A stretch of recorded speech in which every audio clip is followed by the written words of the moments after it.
ACM 2018. Firm Element and Securities. Once again, here's CEO Glenn Williams and President Peter Schneider. For the 2018 Firm Element and Securities ACM, our Chief Marketing Officer, Julie Seaman, is joined by John Watts, the PFS Investments Business Counsel, and Danny Woodring, the Securities Chief Compliance Officer. Thanks, Glenn and Peter, for that introduction. This year, it's my pleasure to also be part of the 2018 Firm Element and Securities portion of ACM. We also have a change in lineup here. At this taping, John Watts is a little under the weather, so Lori Rivette, our Deputy General Counsel, will be filling in for him along with Danny. Thanks to both of you for being here today. Together, we hope to give you a better understanding of the products we offer, as well as the rules and regulations of the securities industry. Once again, we'll be joined by field leaders, and we'll have short dramatizations to help guide us to illustrate our points.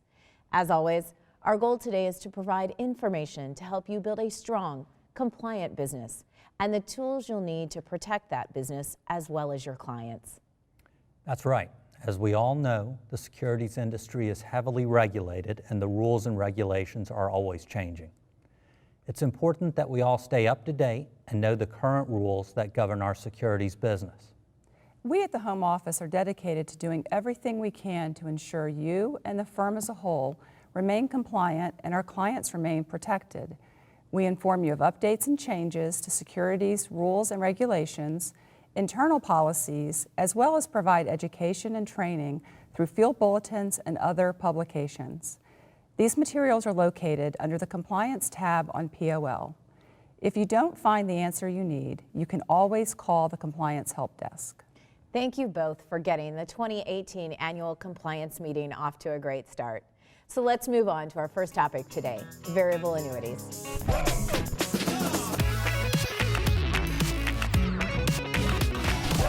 Variable annuities cover a broad product area, and recently Danny had the opportunity to sit down with SNSD Omar Oropesa to talk about them. Let's listen to that conversation. Omar, thank you for taking time out of your busy schedule to join me today to help provide variable annuity training to our teammates. You're welcome, Danny. Variable annuity training. I'm ready. Let's go. All right. Well, we appreciate all you do, so now let's discuss some variable annuities.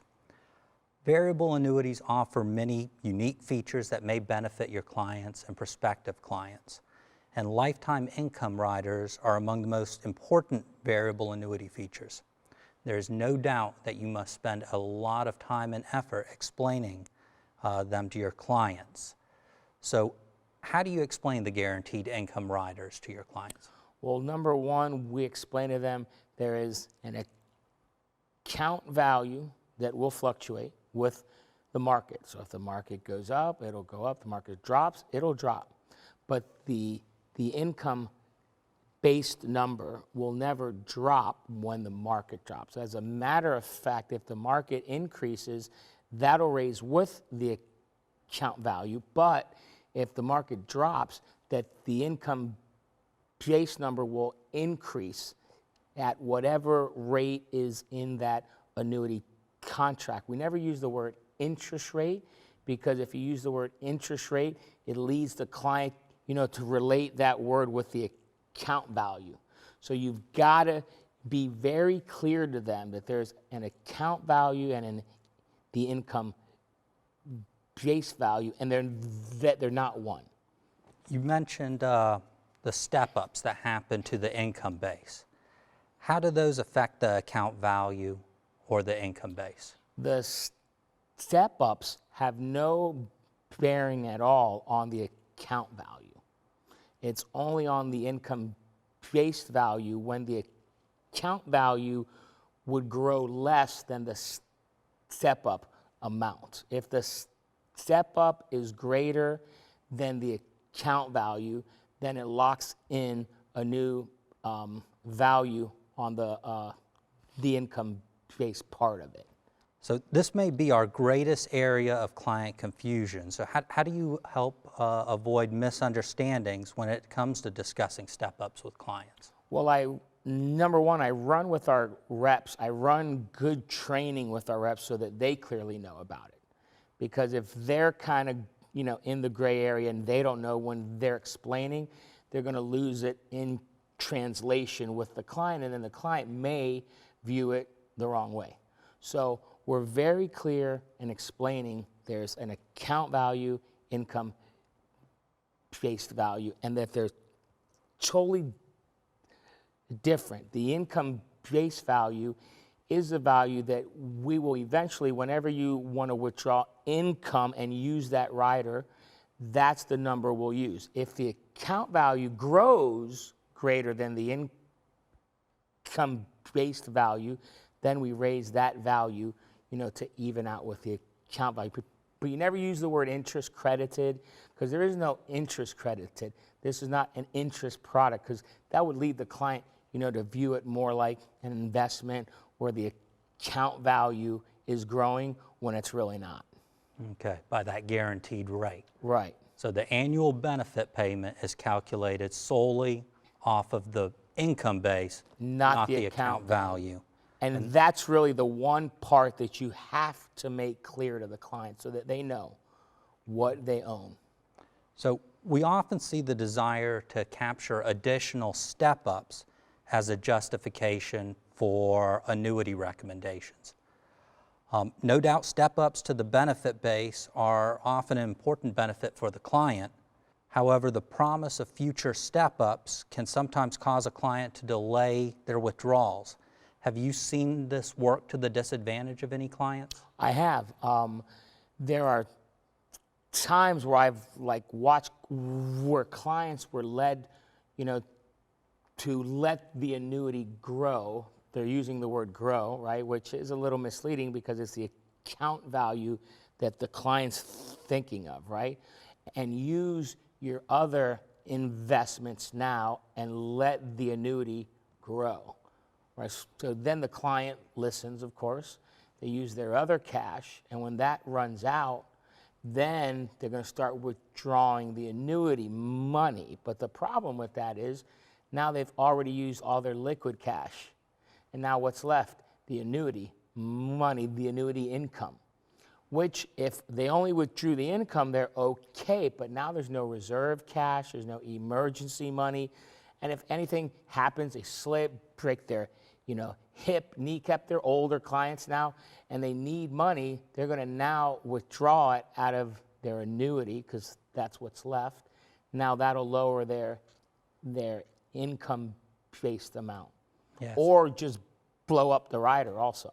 Especially if it's in a down market at that point. Especially if it's in a down market. That's a good point. Variable annuities can have a lot of attractive features, but they aren't necessarily suitable for everyone. For clients who already have variable annuities, how do you make sure subsequent transactions are suitable for those clients? Well, I mean, you look at what's in their reserve account, you look at their IRAs that are in mutual funds, you look at their budget. I mean, we literally meet with the clients and we look over everything they're using. We even add in there, okay, your nails, what do your nails run you a month? Haircuts? Oh, haircuts, I need a haircut. Yeah, you're gonna need a haircut. So we work out their budget, what they need to live off of, and we look at their liquid cash. And if there's not enough liquid cash there, and we don't want them to invest more money into the annuity product, knowing they're gonna need it later and blow it up. So do you document that process with the client on the STAR form? Yes, absolutely, every time. Okay. You have to. That's the place where we're going to look to later to find that information that you went through with the client at that point. Right. Well, Omar, unfortunately, that's all the time we have today. Thank you again for taking the time to explain these important concepts from your point of view. I was ready for more questions, but all right, Danny, thank you very much, buddy. Omar brought up some great points. Danny, would you like to go over a few of those? So 3 key takeaways I got from my conversation with Omar were: 1, make sure the client is crystal clear on the difference between the account value and income base. 2, any step-ups apply only to the income base, which is only used to calculate the eventual annual income benefit. And that the actual account value can fluctuate with the performance of the sub-accounts. And 3, clients need to have adequate liquidity outside the VA, not just at the time of their purchase, but for the entire holding period of the VA. Our thanks to Omar for helping us out. Next, we'll get into the specifics of variable annuities.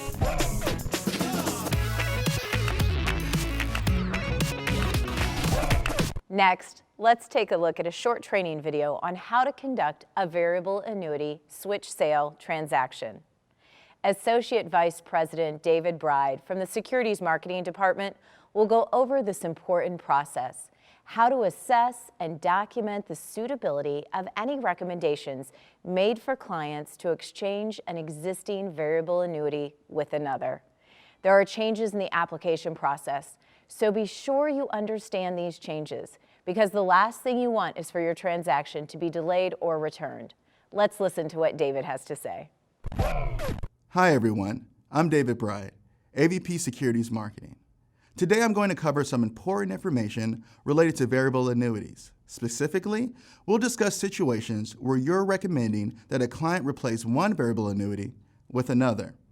As we all know, variable annuities are complex products which take significant efforts to ensure the client knows and understands all the various features. Therefore, an exchange where a client has to understand and compare two different variable annuity products is even more challenging. Variable annuity companies are always working to improve the features of their investments to better serve our clients' needs and desires.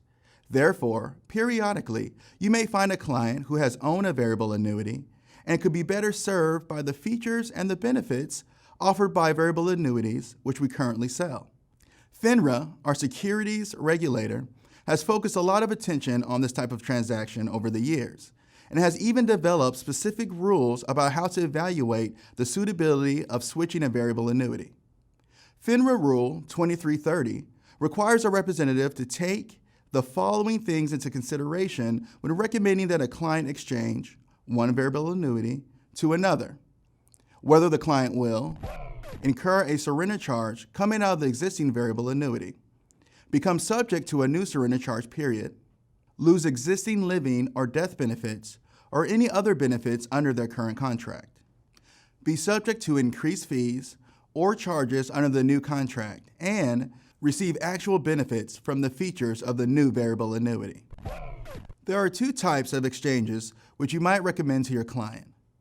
The first is an external exchange, which involves going from an existing variable annuity sold by another broker-dealer to a variable annuity sold by PFSI.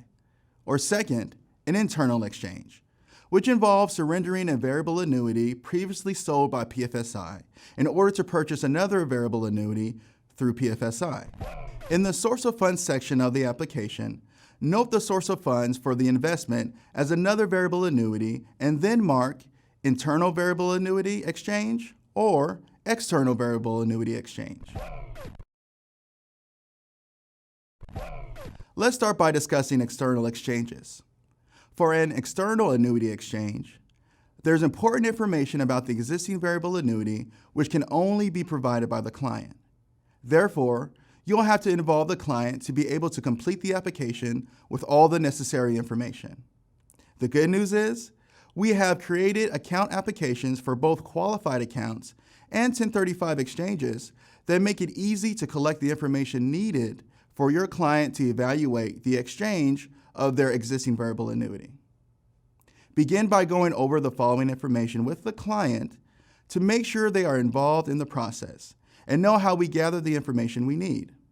In order for the firm to review the suitability of the exchange from a variable annuity which was sold by a broker-dealer other than PFS Investments, we need to collect information which is available only to the owner of the existing variable annuity. This information includes the current account value, investment options, benefits, and cost of the existing variable annuity. The client can gather this information from one or more of the following sources: a current account statement, the existing variable annuities prospectus, existing variable annuity contract, online account resources, and the issuing company's customer service telephone call center.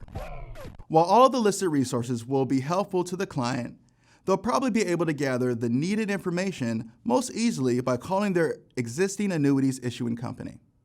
Of course, you can be on the line with them when they call. The client will be able to find this number on their existing annuities account statement. The next part of the source of funds section requires you to enter the total current account value of the existing annuity and any applicable surrender charges. This allows for the client to see whether they're paying any sort of penalty to exchange out of their existing variable annuity. Next, you'll cover the death benefit comparison with the client. Once again, start by reading the informational paragraph to provide the client with the context regarding the data being collected. An annuity contract's death benefit guarantees the return of a certain amount of premium payment that may be more than the current market value of your account. It's important to understand the value of your current contract's death benefit in relation to your contract's current account value. You should carefully consider whether giving up an existing death benefit is in your best interest. The chart below will assist you in calculating the death benefit value. Make sure the client notes any increase or decrease in the current death benefit compared to the new annuity. Also, be sure the client knows if their current product has an enhanced death benefit and how that may compare to the new product they're considering. After the death benefit comparison, review and compare any living benefit offered by the existing and the proposed variable annuities with the client.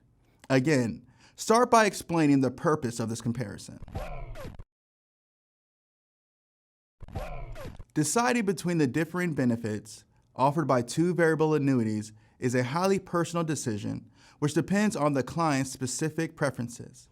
Therefore, to evaluate whether an exchange may be in your best interest, you should take time to thoroughly understand the features of both variable annuities. Most annuity contracts, living benefit guarantees an income payment for a certain length of time. The amount of the payment, its duration, how it is calculated, and how much it costs are some of the ways in which living benefits can vary. When you are going through this section with the client should know that oftentimes this may not be a comparison of products that are exactly alike.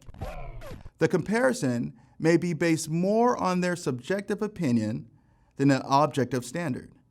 Therefore, it is important for the client to know and understand the living benefit they currently have and weigh those characteristics against the annuity product they are considering.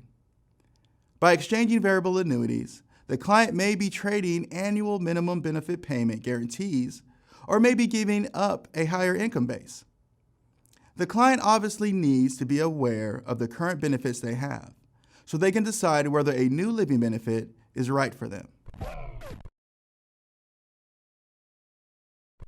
The next section is the comparison of policy benefits and expenses.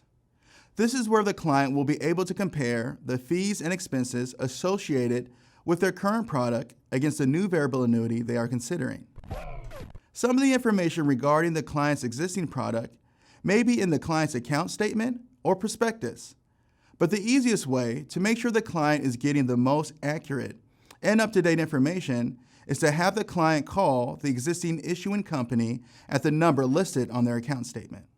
The fees and expenses of each variable annuity generally depend on the features offered by the product. The numbers collected on the application need to be accurate so that the client can make a true comparison of the cost of their current product versus the one they are considering. If the client is getting additional features and is paying additional fees for those features, that may be okay for that client. However, if the client has expressed that their primary objective is to reduce fees, you should only offer products consistent with that objective. When working with clients on external variable annuity exchanges, remember that the client has a key role in gathering and evaluating information to help them make informed decisions regarding the exchange. Be sure the client recognizes the features of their current product and that you have thoroughly explained the features of the annuity they are considering. That way, the client can have all the information needed to make the right choice for them.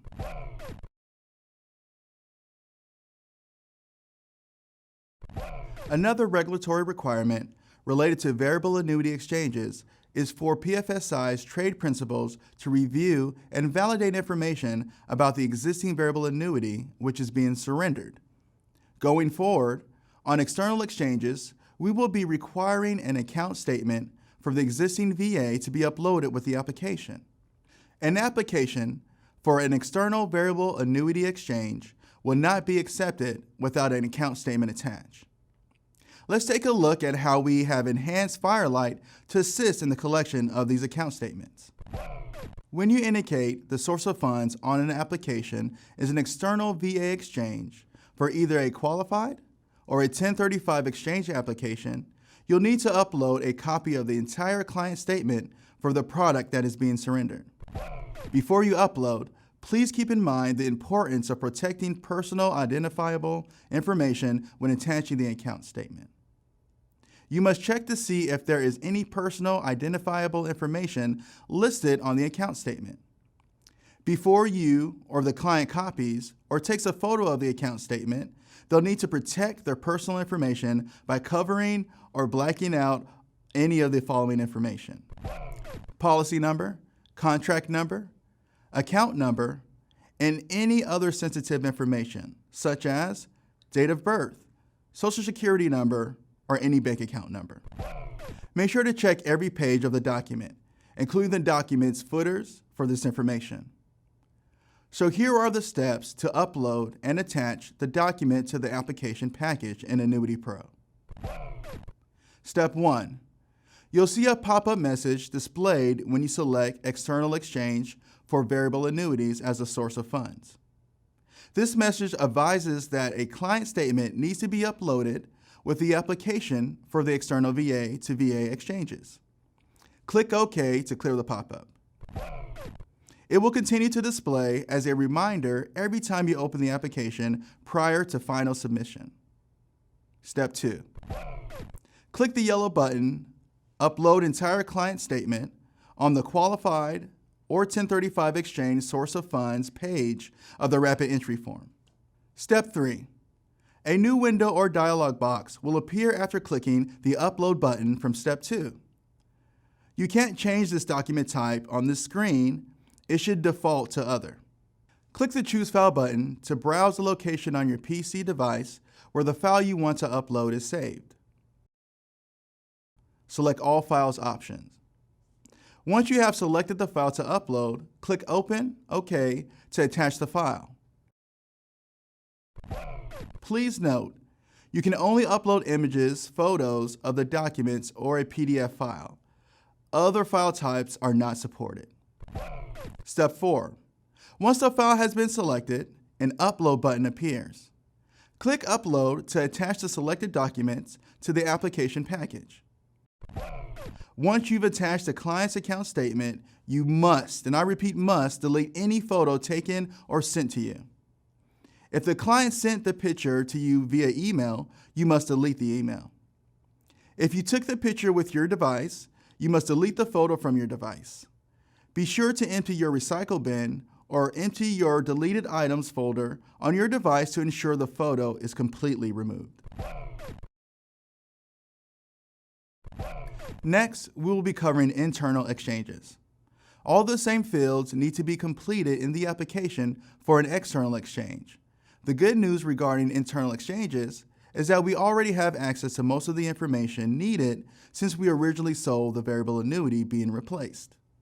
However, due to the heightened regulatory concerns regarding these transactions, you must obtain the firm's pre-approval before making any recommendations to exchange a variable annuity sold by PFSI that currently has or has had at any time a living benefit rider for any other variable annuity, fixed index annuity, or managed account. You should receive pre-approval from the Home Office prior to meeting with your client to recommend these transactions. If you discussed a potential exchange with a client prior to submitting a pre-approval form, you run the risk of having to go back to the client and explain why the exchange was not approved. There are different pre-approval request forms for annuities and managed accounts, and these forms can be found on POL. You should use the narrative space on the form to tell the firm about the client, and specifically, how the client's objectives or needs have changed from when they purchased their existing annuity. This helps the committee understand why the recommended product may be more beneficial to the client than the annuity they currently own. There are some general guidelines regarding internal exchanges. The firm will not approve exchange recommendations resulting in high surrender charges or significant losses in living or death benefits. The committee will compare the fees of the existing product with the proposed product to see if the fees are increasing or decreasing. If the fees are increasing, the committee will want to know how the more expensive features of the new product will help a client meet a need or an objective. The committee will look at the client's overall liquidity picture. Liquidity takes on added significance for retirees and the elderly. If it is not clear the client will have sufficient liquidity available outside of the new variable annuity product, the request will not be approved. Variable annuities are long-term investments, especially when combined with an income rider, as it is then designed to be held for the rest of the client's life. During this time span, a client needs to have enough money outside of the annuity to cover any expected expenses, as well as a reasonable emergency expenses, which could be in excess of their annual income benefit payment. If they do not have this liquidity outside the annuity, they will have to take excess withdrawals from their variable annuity, which can decrease or limit its benefit payment and may result in paying a surrender penalty. Remember that representatives are strictly prohibited from moving funds from a variable annuity with a living benefit rider to a conduit account, such as a customer's checking account or money market account, in order to circumvent the pre-approval process or disguise the source of funds. Doing so may result in a chargeback or non-payment of commissions or other discipline. The last thing we'll discuss today is a new disclosure section that's been added to all BD7 variable annuity applications. Over the years, we've asked representatives selling variable annuities to specifically cover areas of certain aspects of the product to prevent client confusion. We've now added a section to the application to help facilitate and document this discussion. Let's take a look. Discuss the shown disclosures with the client, and then have them initial, acknowledging their understanding of those important facts. Thank you for your time, and we hope that you now have a better understanding of what steps to take when you're considering a recommendation for either an external or an internal variable annuity exchange. Next, we'll take a look at structured variable annuities.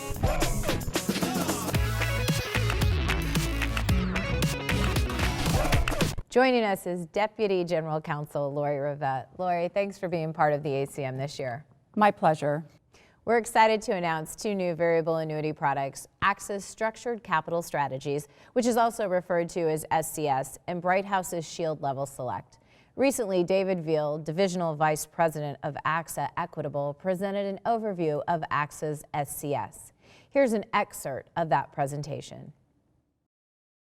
So, a couple of important nuances to put in here as well, just again, kind of getting some of the nitty-gritty out of the way before we jump into the meat.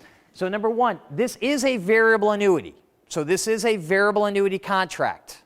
But understand this, there are no income benefit riders, no death benefit riders, okay?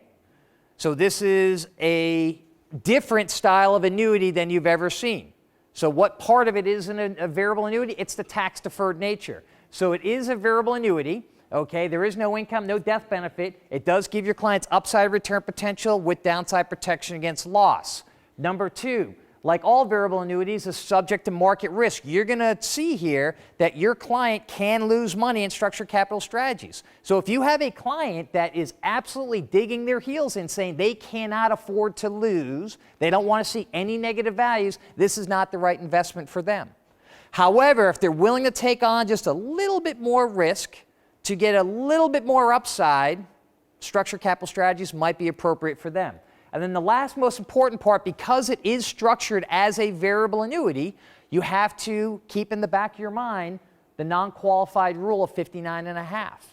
Meaning if your client takes money after maturity on structured capital strategies, and it's non-qualified money and they're below 59.5, not only is it going to be income tax for the gains, but they'll be subjected to that 10% early withdrawal penalty. So those are the important nuts and bolts to have in the back of your mind, okay?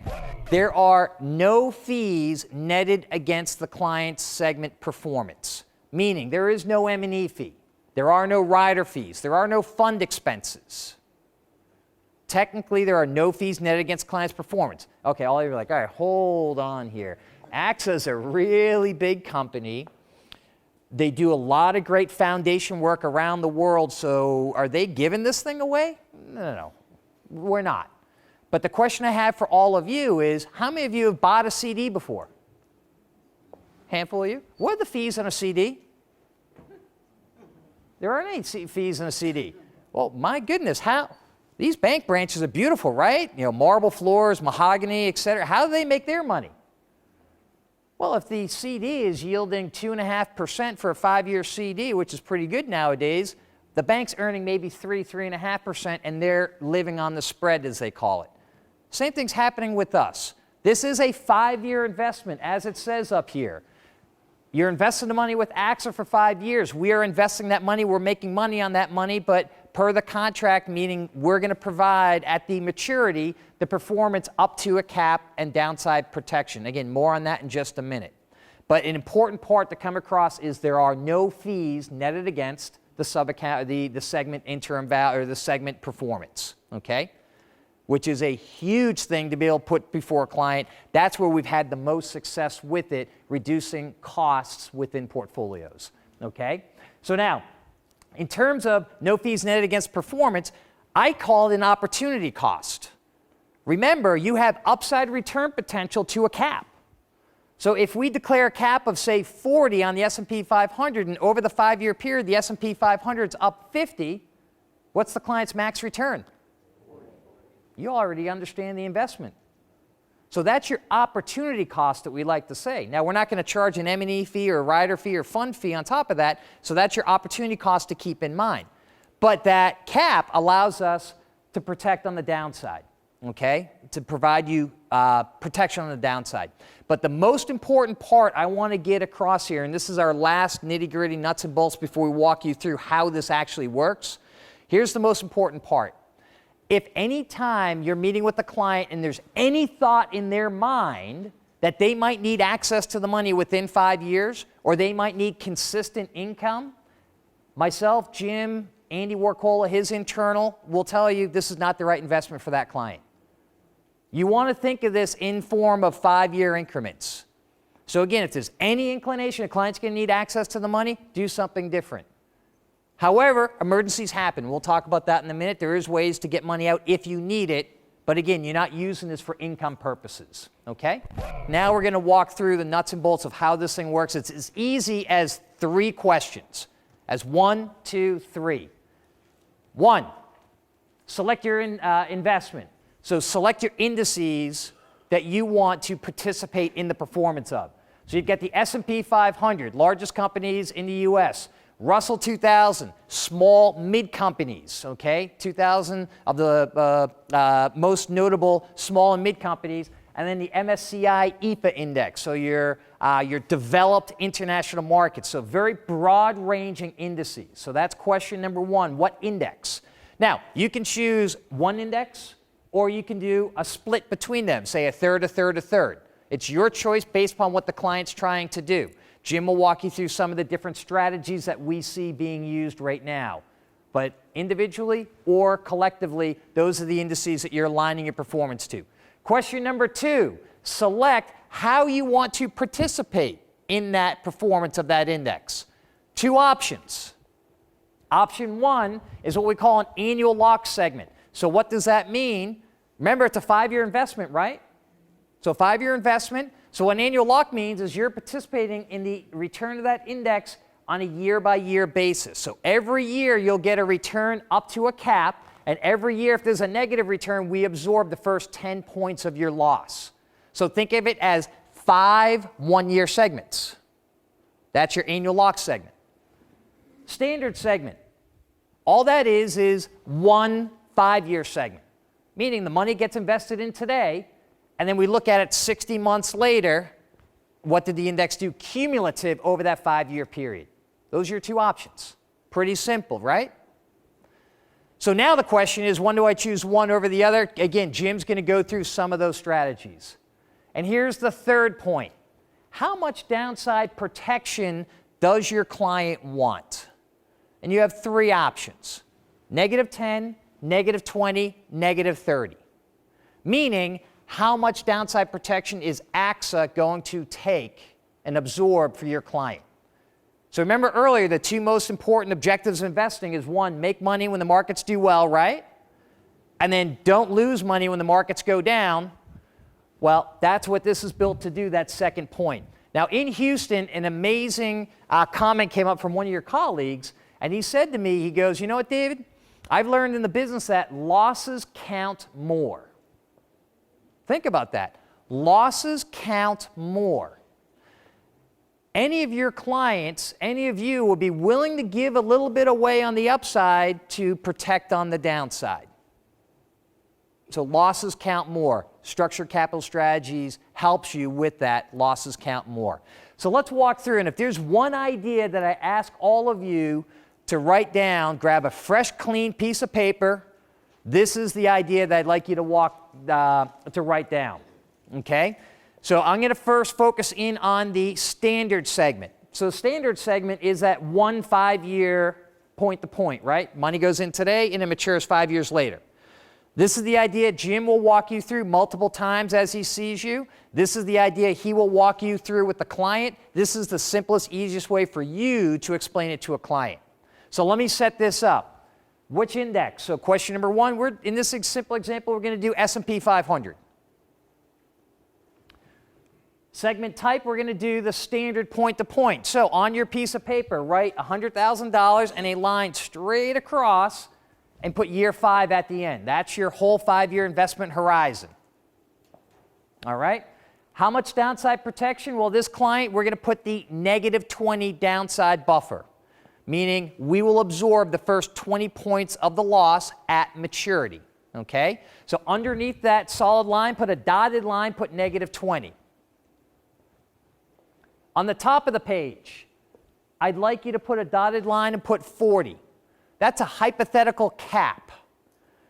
So if I go back since 2010, when we launched this investment, our 5-year -20 segment, the cap has averaged roughly 40%. Okay? So a quick side note on the caps. We declare caps 2 times a month, the first and third Thursday of the month.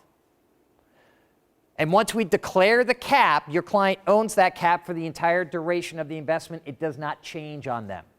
That's an important distinction because a lot of the other types of products that you will compete against that are out there, those caps will change year by year. Once we declare your client's cap, they own it for the 5 years, whether it's year by year on the annual segment, annual lock segment, or all the way through in the cumulative standard segment. So now we've got this set up here, right? So we've got $100,000 in. We have upside return potential to 40 on the S&P, and we've got downside protection to 20. There are 4 possible scenarios that will play out. So we call this the 4-line idea. And as I'm walking you through it, I want you to answer the questions. And as you are walking your clients through it this way, I want them to answer the questions, because I will tell you, once I get to maybe the second or third line, you're going to be doing it without me even having to say anything. That means you understand the investment and your client's going to understand the investment. So scenario number 1, let's say the S&P 500 is up 30%. So at maturity, there's been a cumulative return of 30%. Client puts a $100,000 investment in. What do you think their value is at maturity? 130. Okay, you're starting to get it. $100,000 in. So you get 100% of the performance of the index up to the cap. Well, the 30 is below the cap, so you got the full 30. So the client's matured value is $130,000. Now let me throw a little curveball at you. Scenario number 2. Index goes up 50%. You put $100,000 in. At maturity, the index is up 50%. What's the client's value on their account?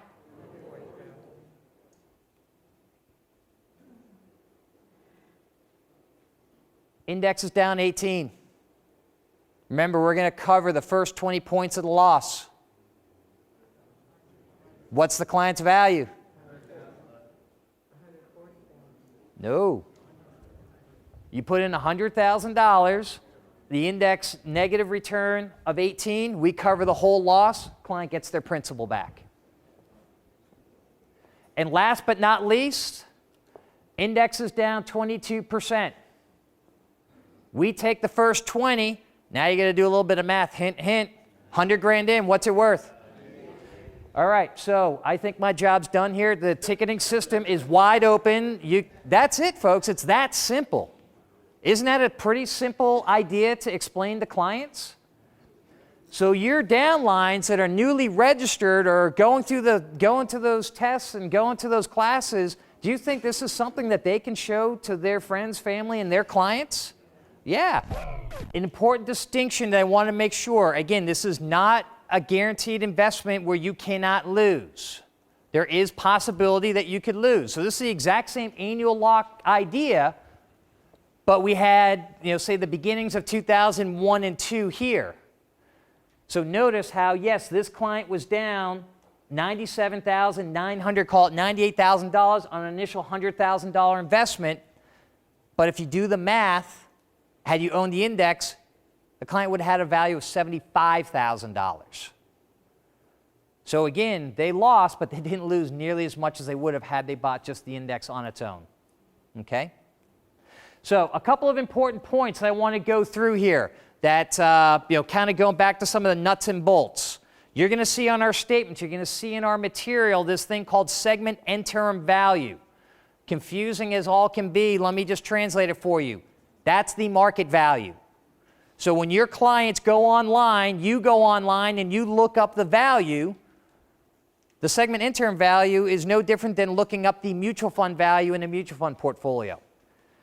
Here's the important thing. And when it comes to segment interim value, the only time the segment interim value really means anything is if your client liquidates the money prior to the 5-year period of time. But we've already talked about that. If there's any question in your client's mind that they're going to need money within the first 5 years, don't buy it. This is not the right investment vehicle for them. So simply put, what this crazy slide with all these numbers means is this, is the longer you hold it, the more of the index return you're going to receive.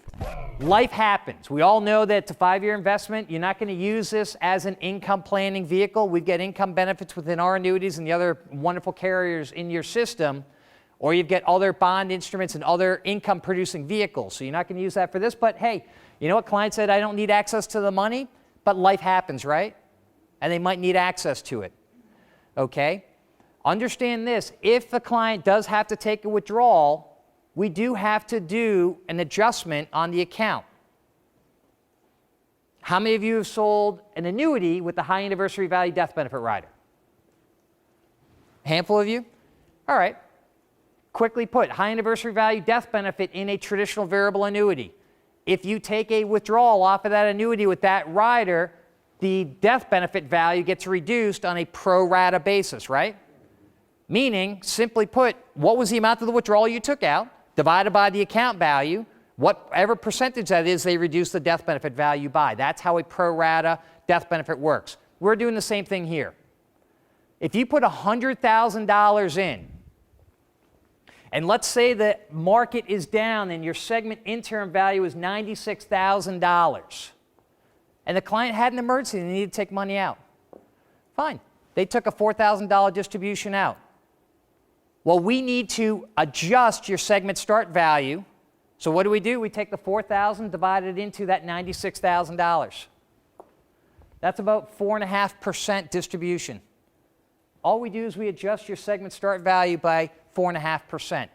So at maturity, if you got the full index return up to the cap, say 40%, which is what we've been talking about, you'd get 40% above the $96,000 adjusted value. Simple as that. That was a good overview of the AXA product. Lori, are there any key points you'd like to go over? Yes, these new structured annuities offer potential for tax-deferred growth as other variable annuities, while also providing partial protection from market losses. As with other annuities products, it's important to make sure your client has sufficient outside liquidity. Any withdrawals before maturity will be assessed a surrender penalty. Also, if the withdrawal is taken prior to age 59.5, the client may be subjected to an additional 10% federal tax penalty. Remember, these segments are meant to be held until their maturity. In the event of a withdrawal prior to segment maturity, the client will only receive the segment interim value of their investment, which may cause your client to receive less than the full protection of their buffer or the full value of their investment gains. We have another new product in addition to AXA's SCS. That's very similar, right?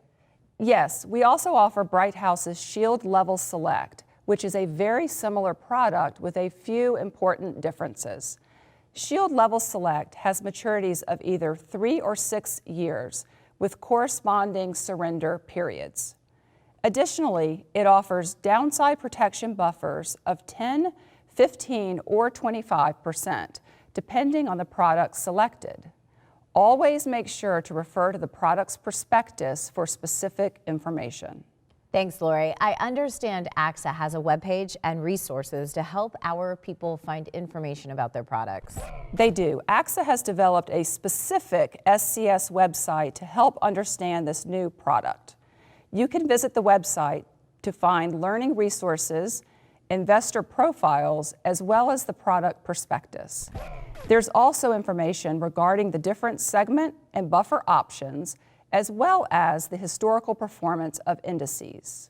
You'll also find the online market trend indicator, which shows past performance cap rates. PFSI has also posted training on POL that you can review. We're excited to offer these new products. Remember that unlike our other annuity products, these annuities do not have an income or death benefit. So if your client is not concerned with an income or death benefit and would like to participate in the market with some partial protection, AXA's or Bright House's products may be right for them. Lori, thanks for the helpful information. Next, we're going to talk about beneficiary IRAs.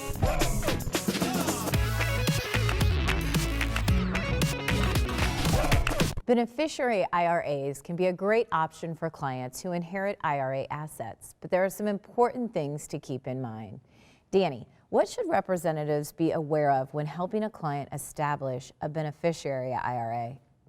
In addition to the standard new account paperwork, you'll need a claim form or other documentation showing evidence of beneficiary assets and the named beneficiary of those assets. Please note, if the beneficiary has taken constructive receipt of the beneficiary assets, meaning the beneficiary has deposited funds into their personal bank account, unless it's a spousal beneficiary, the assets will no longer be eligible for a beneficiary account registration.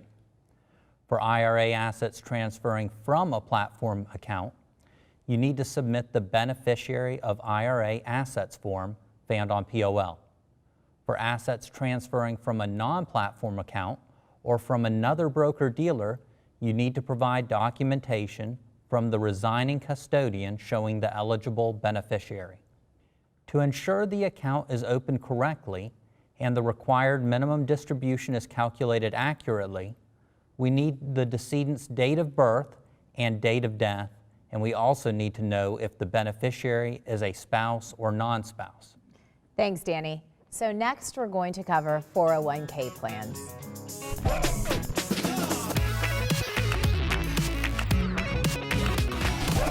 Recently, John Watts had a chance to sit down with NSD Rita Huckle and get some helpful pointers on 401ks. Let's hear what she had to say. Thanks, Rita, for being part of the ACM this year. Also joining us is Aaron Hubler, Vice President of Investments Marketing. Aaron's going to help direct our discussion of 401ks. So Aaron, why don't you begin? Okay, well thanks, John. Rita, I'm going to start with you. Which 401k platform providers do we currently actively market? Well, Aaron, for years we were wedded to ING, which is now Voya. but over the last few years, we've expanded our 401k providers to include some big names. In addition to Voya, we now do business with AXA, Fidelity, CUNA Mutual, and American Funds in no particular order. Yep, and I agree. Those are all great partners. We really expanded that. And John, let me ask you this. Can you give me 3 reasons why a rep would want to get into the 401k business? Love to. First, this is daytime activity, and many reps are looking for profitable activity they can do during the day, because a lot of what we otherwise do goes on in the evening when our investment clients get off work. Second, you obviously get compensated to do this business. Standard comp on a takeover plan is 1% on the takeover assets and first-year contributions, followed by a trail commission of 25 basis points on assets starting in the 13th month. And third, it provides an excellent environment to start new long-term client relationships, as our role is to educate the company about the plan, help them understand the benefits of the plan, and what a great way it is to save for retirement. John, those are all great reasons. Rita, let me ask you, are you familiar with the resources that we have on POL to help reps understand the 401k business? Well, there certainly are, and you can find them by going to POL, clicking on products in the top menu bar, choose investments from the drop-down menu, and US. Then look down the menu on the left-hand side until you come to the Business Retirement Resource Center, where you'll find a good number of resources, including all the important PFSI 401k reference guide and the Ascensus Retirement Plan Call Center, which is accessed by an 800 number to plan experts. Then further down on the left menu, you'll find the integrated retirement courses, one of which focuses on the business retirement plans. I've also heard a rumor that the AXA folks came down and did some videos that are quite good. Again, here's the click path for you. Well, thanks, Rita. I mean, we do have quite a bit out there on POL for sure. Sometimes those click paths can get kind of long, right? We'll try to do better with that. But I'm going to stick with you right now. I'm going to ask you another question. Would you give me 3 reasons why an employer would want to start a 401k plan? Sure. Number 1, tax breaks for the company. The costs to set up and maintain the plan are deductible by the company each year at tax time. Plus, if the company has at least 1 employee, and this is its first 401k plan, the company is eligible for a $500 tax credit for each of the first 3 years it keeps the plan, for a total credit amount of $1,500. Number 2, a 401k plan helps attract and retain quality employees. In fact, research has shown that 40% of employees would leave their current employer for a similar job at another company if 401k benefits were offered by the other company. Also, according to industry surveys, most employees work harder and stay on the job longer when a 401k plan is introduced. Finally, the highly compensated people at the company, which would be the executive management, can shelter much more compensation in a 401k plan than they can in an IRA. Employees can contribute up to $18,500 pre-age 50 and $24,500 post-age 50 each year in a 401k plan, where an IRA tops out at pre-age 50 at $5,500 and post-age 50 at $6,500 for the catch-up. Also, employees may be able to take penalty-free loans from their balances in a 401k plan, depending how the plan is set up, where they can't do that in an IRA. Hey, great job, Rita. And that was actually 4 reasons. I was counting, okay? You're always on your A game. Hey, John, here's a tough question for you. What's the primary difference in doing 401k plan business versus doing our usual retail investment business? That is a tough one, and let me answer it this way. As a PFSI registered representative, you pass the exam and have a Series 6 FINRA registration. This allows you to make an investment recommendation to your securities clients, or in other words, give investment advice that is incidental to the sale of a product. For example, last weekend you may have met with a prospective client across the kitchen table to discuss investments. You gathered information about their investment objective, financial situation and needs, and then helped them complete the risk profile questionnaire in the application. Using all this information, you then recommended a portfolio of mutual funds that was, pardon me, suitable for their objectives. In other words, you gave them investment advice and told them what mutual funds they should invest in to accomplish their objectives. But this is exactly what you cannot do in the world of ERISA retirement plans, which includes 401ks and ERISA 403bs. Because under ERISA, if you give investment advice to a plan sponsor or a plan participant for a fee, it makes you and PFS Investments an investment advice fiduciary, and neither you nor PFSI are prepared to function as an ERISA fiduciary. Because our firm is not set up to function as an ERISA fiduciary, when seeking or doing 401k plan business, it is important that you avoid acting in a manner that would give anyone the impression that you are a fiduciary to the plan. This means that you must avoid giving either the plan sponsor or any plan participant investment advice, and limit your investment discussions to investment education and information. Yes, education and information, that's what we do.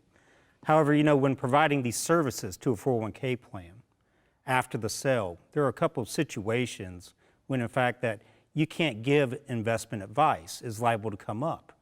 Rita, can you identify a couple situations for us where that might happen? I sure will, Aaron. The first one that will come up is the act of selecting the menu of investment options that are available to the plan participants. This is the responsibility of the plan fiduciary, and it's one of the most important duties he or she has. Generally, you want about 20 to 25 investment options in the menu, which includes a series of target date funds, and it's the plan fiduciary's obligation to make these selections. Because you have a securities license, you should expect that the plan fiduciary will ask for your help making these choices. You must limit your comments to investment, education, and information, and not select or recommend funds to be included on the menu. The second situation is when you are working with the plan participants during enrollment or at other times. Here, you are likely to get direct questions from participants asking you how they should invest their retirement funds, and you will want to provide that help. However, stick to your guns and don't provide investment advice. But you can show them how the score on the risk profile questionnaire in the enrollment materials ties to an asset allocation model, and then how the asset classes in the model portfolio tie to the list of available investment options. Once they understand this, investing their funds becomes almost as easy as paint by the numbers, and you haven't given anyone investment advice. Wow. Well, thank you, Rita. That certainly adds some clarity.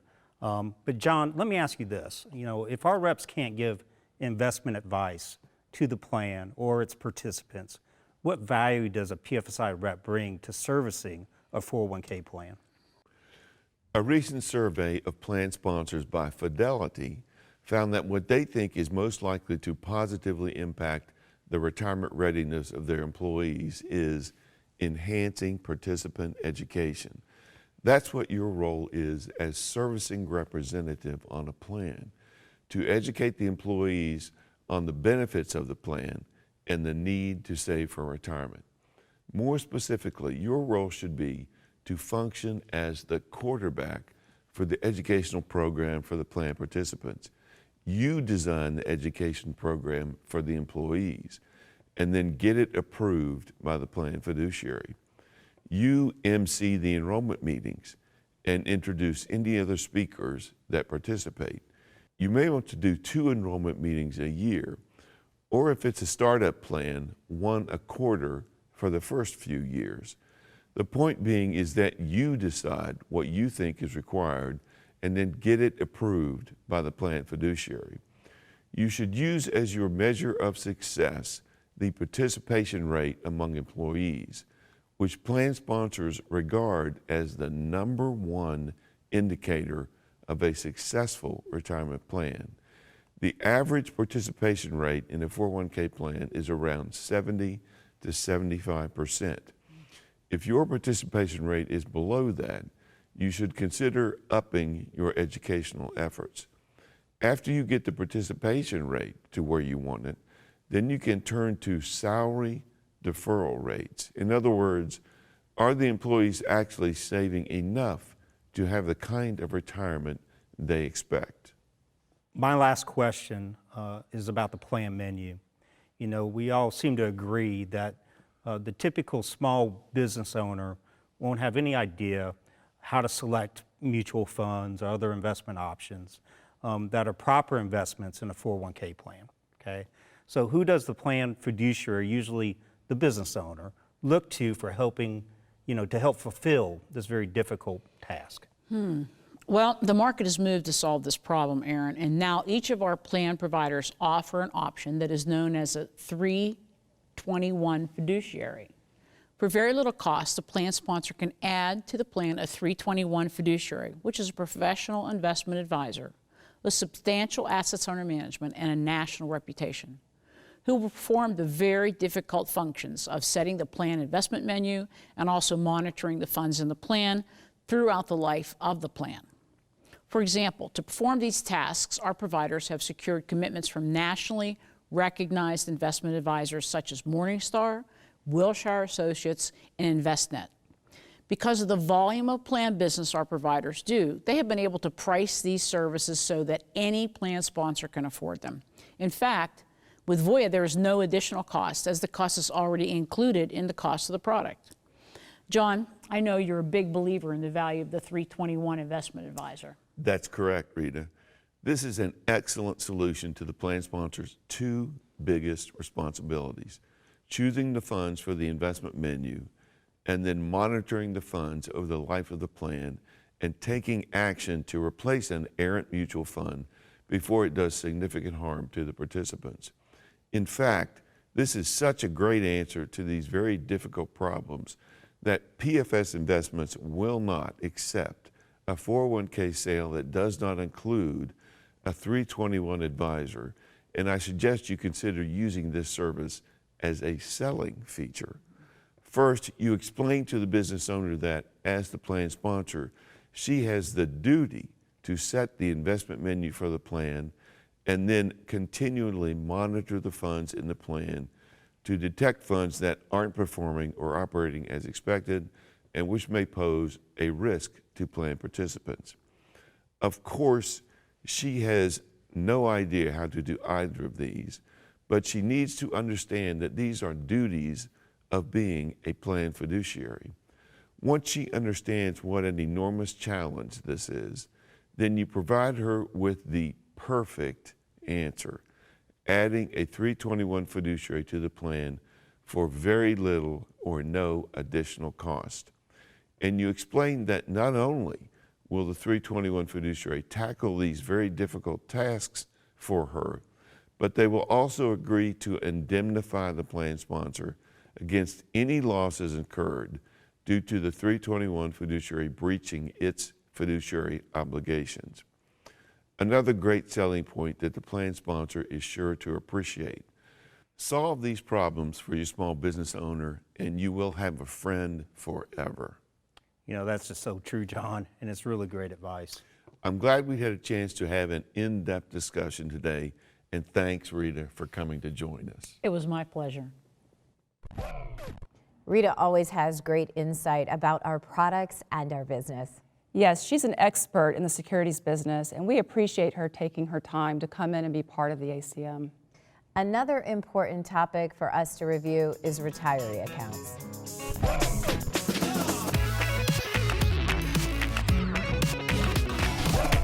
Another important topic for us to review is retiree accounts.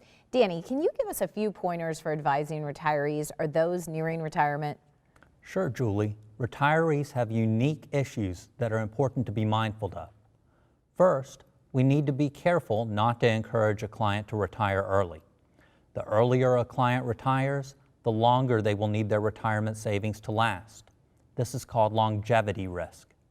Second, we should not recommend that a client make up for a shortfall in retirement savings by taking greater market risk. Additional risk could cause the client to end up in worse financial shape if there is a market downturn. Third, it is important to educate clients on the dangers of taking excessive withdrawals from retirement accounts. Excessive withdrawals combined with a down market can have a devastating effect on a client's account balance. Lastly, it is important to remember that we do not provide advice on whether a client should forego a defined benefit or pension for a lump sum payment. This is a very personal and individualized decision, and no comparison we could do on paper would capture all of the things that the client may want to consider when weighing their options. We instead should direct the client to their employer for information about this very important decision. Thanks, Danny. It's definitely important that we properly advise retirees. So next, we're moving on to OBAs, PSTs, and selling away, and Lori will be joining us as well.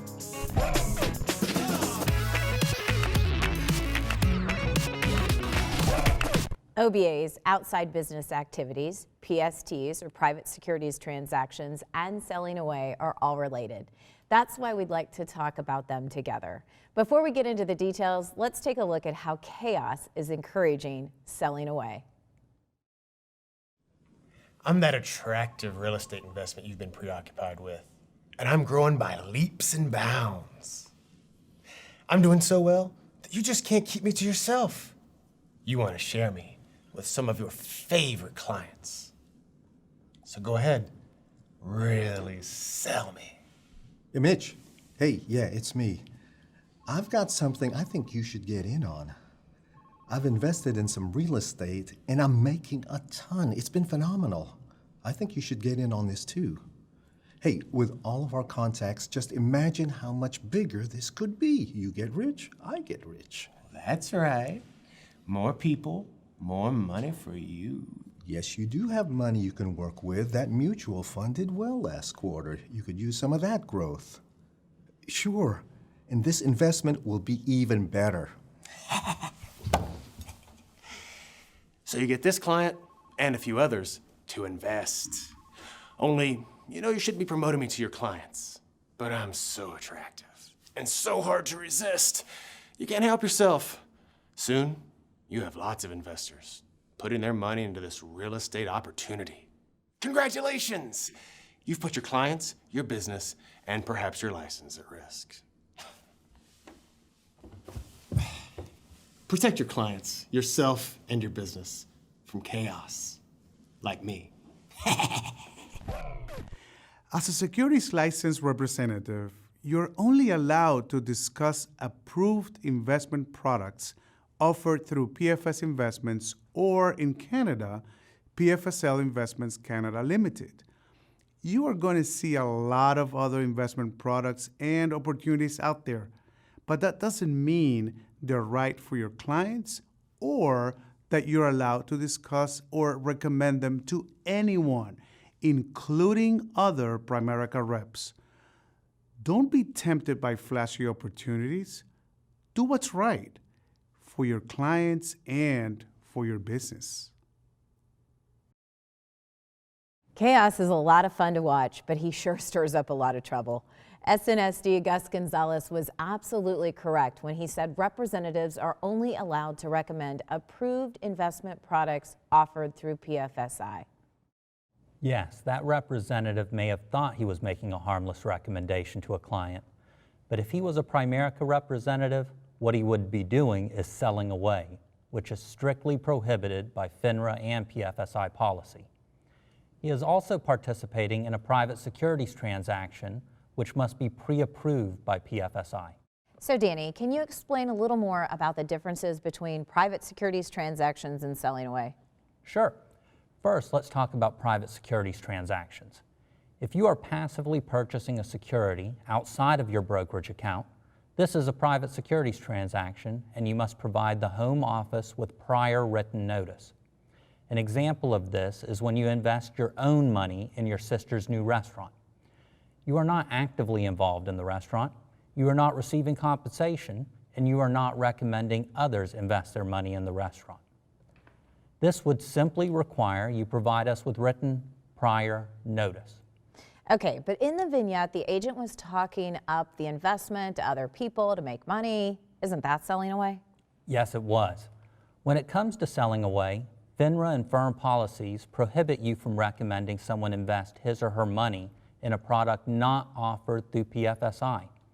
This prohibition is very broad and includes recommending, soliciting, referring, or promoting a product not offered through PFSI. Going back to the previous example, when you invested in your sister's restaurant, you are not allowed to recommend to anyone, including other representatives, that they invest their money in the restaurant. You can only recommend investments offered through PFSI. Selling away is a huge potential risk to you and the business reputation of everyone within Primerica. If you become aware of any representative involved in selling investments not offered through the firm, please call the Compliance Help Desk. And where can we find more information? You can get more information about PSTs in Chapter 10.4 of the Securities Compliance Manual, and the Private Securities Transaction Reporting Form is on POL under Compliance and then Forms. Thanks, Danny. That was a good explanation of the PSTs and selling away. Now, Lori, can you go over outside business activities and how a representative should get pre-approval? An OBA is when you take part in any business activity outside the scope of your relationship with Primerica for which you receive compensation or have a reasonable expectation of compensation. Under FINRA rules, OBAs must be reported before you begin or engage in them, and they must be reported on your Form U-4. If you are compensated or have reasonable expectation of being compensated from an entity other than Primerica for your role as an employee, an independent contractor, a sole proprietor, an officer, a director, or a partner of another person, you must receive approval from the Home Office prior to engaging in the activity. How should a representative get prior approval from the Home Office for an OBA? The rep will have to fill out an OBA form. They can find it on POL under Compliance and then Forms. The Home Office will review the OBA to determine if it's allowable and update your Form U-4 to disclose the activity. Primerica allows OBAs as long as they don't present a conflict of interest, violate your agreements with the company, or present a likelihood of customers being confused that the OBA is part of your Primerica business. If you want to learn more, OBAs are discussed in Chapter 10.1 of the Securities Manual on POL. I think we all have a better idea now of OBAs, PSTs, and selling away. Since we just talked about how OBAs must be reported on your U-4, we should move on to our next topic, Form U-4 reporting requirements.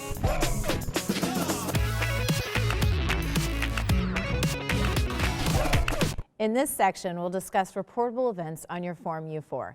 Danny, can you tell us about the kind of financial events that must be reported as well as the importance of timely reporting? Sure, Julie.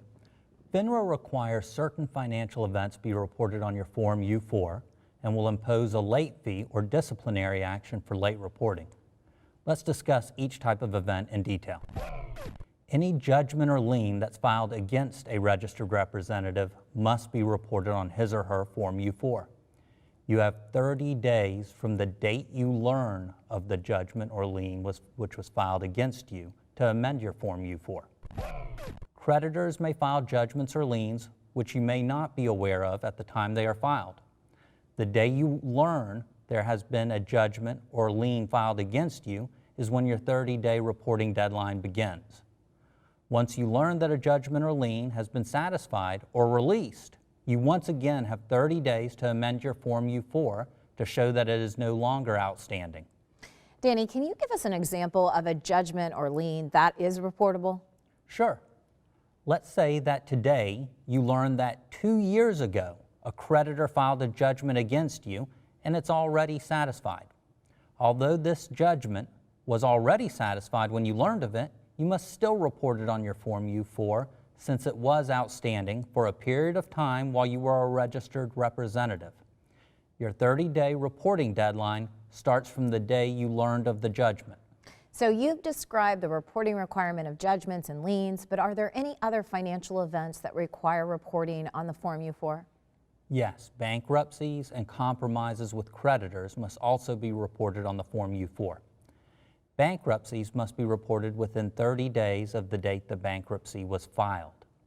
Once the bankruptcy is discharged, dismissed, or otherwise completed, you once again have 30 days from that date to update your Form U4. Compromises with a creditor must also be reported within 30 days from entering into the compromise. If the compromise is initially reported as pending on your Form U4, then you have a requirement to amend your U4 within 30 days from the date the compromise is no longer pending. You mentioned that not reporting financial events in a timely manner can be costly. Can you tell our teammates just how much we're talking about? Yes, FINRA imposes a late fee of up to $1,575 for financial events that are not reported within 30 days. FINRA periodically searches public record databases to find any unreported events, and when they do, they will require reporting and possibly a late fee. So just ignoring a reportable event is not an option. FINRA can also choose to do more than impose a fine. They may also take disciplinary action. It's clear how important it is for representatives to report financial events on their Form U4 in a timely manner. Lori, now that Danny's discussed reporting financial events, will you take us through the requirement for reporting criminal events? FINRA requires that all felony charges and the outcome must be reported on your Form U4. No matter the disposition of the felony charge, the charge is still reportable. If the felony charge is later dismissed or reduced, or you are found not to be guilty, the charge is still reportable. If you are allowed to enter a pretrial intervention program, the felony charge may still be reportable. When it comes to misdemeanor charges and convictions, it sounds like not everything has to be reported. That's right, they don't. However, as a general rule, events that involve lying, cheating, or stealing are typically reportable. Reporting of misdemeanor charges can be tricky because FINRA requires certain charges that do not seem to fall into the lying, cheating, or stealing category to be reported. For example, a misdemeanor charge for using a fake ID may be reportable because it may be viewed as making a false statement or lying. A misdemeanor charge for a bounced check may be reportable because it may be viewed as wrongful taking of property or stealing. Does FINRA impose the same $1,575 fine for not reporting criminal events in a timely manner? Depending on the criminal event, FINRA requires the Form U4 to be updated within either 10 or 30 days of the date of the event. And yes, FINRA will impose the late fee of $1,575 and may take disciplinary action. It's very important that you contact Home Office as soon as you become aware of a possible reportable event. So Lori, where can a rep go for more guidance? You can always call the Compliance Help Desk or email the Special Registration Review Department. Additional information may be required, such as court documents, so please give yourself and the SRR department plenty of time to process your amendment. Another thing you can do to help ensure your Form U4 is current is go to brokercheck.com. You can see any financial and/or criminal events that are reported on your Form U4 and determine if any amendments need to be made. Thanks, Lori. That was a lot of information, and I think we covered it. Moving on, we're going to talk about texting.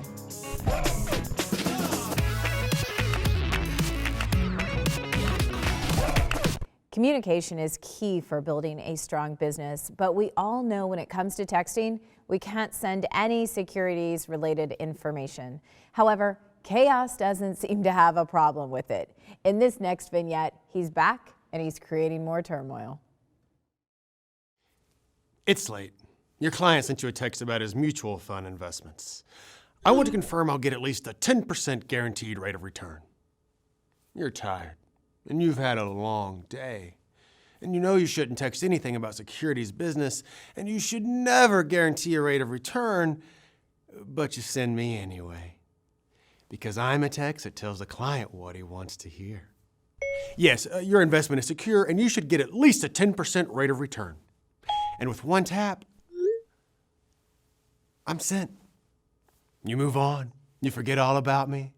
And what you may not realize is that I'm gonna stick around for a long time. Next year, when your client isn't happy with his less than 10% rate of return and files a complaint against you, I'll pop up again for all the regulators to read. Protect your clients, yourself, and your business from chaos, like me. Always be honest and clear when communicating with a client or a prospective client. Don't just tell them what they want to hear, especially if you know it isn't true. Be careful what you tell your clients, and remember, anything you put in writing never goes away. It's our job to explain the products in a way the client can understand, so don't make guarantees and never make promises you can't keep. Many clients want us to text, but we can't text about any securities business. And if a client sends you a text, pick up the phone and call them. Be truthful and upfront about the risk with any investment. In the long run, the client will appreciate your honesty. Chaos certainly has a knack for getting people into bad situations. Thanks to SNSD Dean Francis for stepping in and giving some great advice. Lori, what are Primerica's rules about texting? As Dean said, you can never text about securities business, and you can never guarantee the performance of any of our securities products.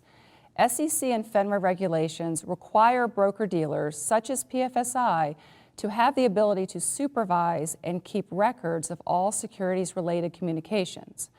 PFSI's policy states that you are not allowed to text your clients or prospective clients about securities business. If a client texts you about securities business, you should pick up the phone and call them. Then the text message needs to be stored to meet regulatory requirements. You can either forward the text to your Primerica.com email or print and scan the text message or screenshot into VBS. Was there any other chaos going on in the video? Yes, a guarantee was made about the return on an investment. You can never make any guarantees on investment products. There's always the possibility an investment may lose value or not perform as well as expected. Be sure to always explain the potential risks to your clients and set realistic expectations. Great. 2 easy things to remember. Do not text about securities business and do not make guarantees. Next, let's talk about email and how it pertains to your securities business.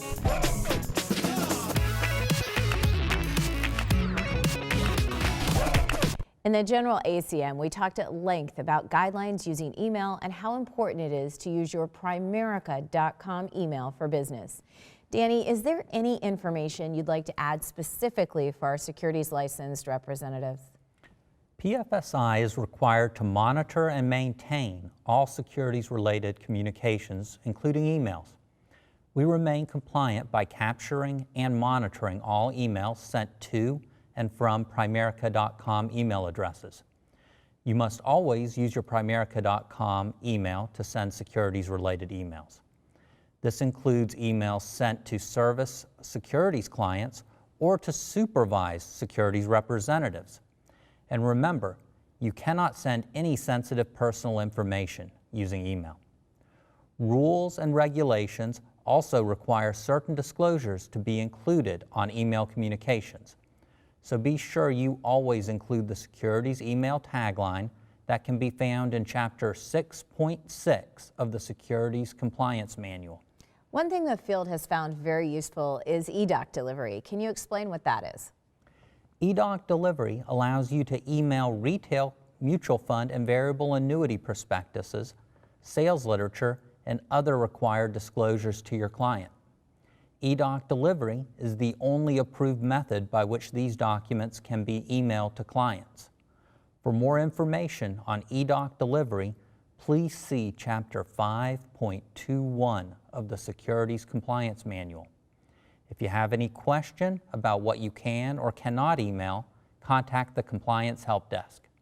Thanks, Danny. Next, we're going to cover guidelines surrounding speaking engagements.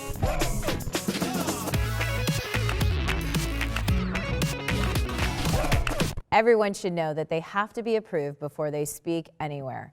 But Lori, are there specific rules if a rep is getting paid for speaking?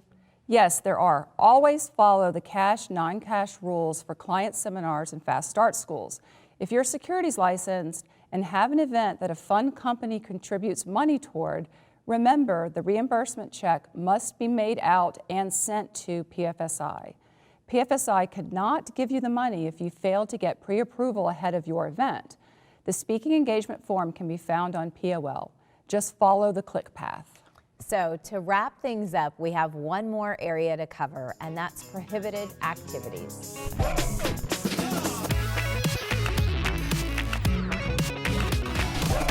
Before we go today, we're going to briefly touch on a few prohibited activities.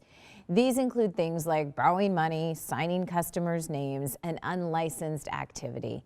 Lori, are there any guidelines you'd like to give the field? One prohibited activity is borrowing money from clients or other representatives. This is against both Primerica policy and FINRA regulations. Representatives often don't recognize the danger of borrowing money from a client or fellow rep because many Primerica reps work with and serve family members or close friends. But borrowing from clients or other representatives is a serious violation with serious consequences that may follow, like fines, lawsuits, sanctions by FINRA, being barred from the securities industry, or criminal charges. What about signatures? Is there ever an occasion where you can sign for a client? No, it is strictly prohibited. You can never sign for a client, even if the client has given you permission. An electronic signature is the same as a wet signature. So do not affix a client's signature in any way, such as signing with a pen or entering the client's social security number in place of a wet signature on a Turbo app. Another thing we should address is unlicensed activity. Danny, would you like to take this? Yes, unlicensed activity is also prohibited. Anyone conducting securities business, which includes making a recommendation about securities products, must be properly licensed in the state of sale and in the state in which the client resides. The registration requirement is different for managed account business, which requires you to be registered in only the state in which your office is located. Julie, one more topic I'd like to mention is securities commissions. FINRA rules prohibit a broker-dealer from paying securities-related commissions to a non-registered person. All securities-related commission payments must be made to a bank account registered in the name of the registered representative. Securities commissions may not be directed to a bank account registered solely to a person other than the registered representative or to a business entity such as an S Corp, a C Corp, or an LLC. However, accounts registered jointly to a registered representative and a non-registered person or entity are allowed. These are really important rules to keep in mind because you never want to put your business and your license at risk. So Danny, what should the field do? If you become aware of anyone potentially engaging in a prohibited activity, contact the Compliance Help Desk at 1-800-243-8901. Thanks for all the helpful information presented today. This wraps up your securities firm element requirement for 2018. Thanks to Danny Woodring and Lori Rivette for their help and insights on all the topics we covered. We hope the information presented today will help you build a successful and compliant business. I'm Julie Seaman. Thanks for watching.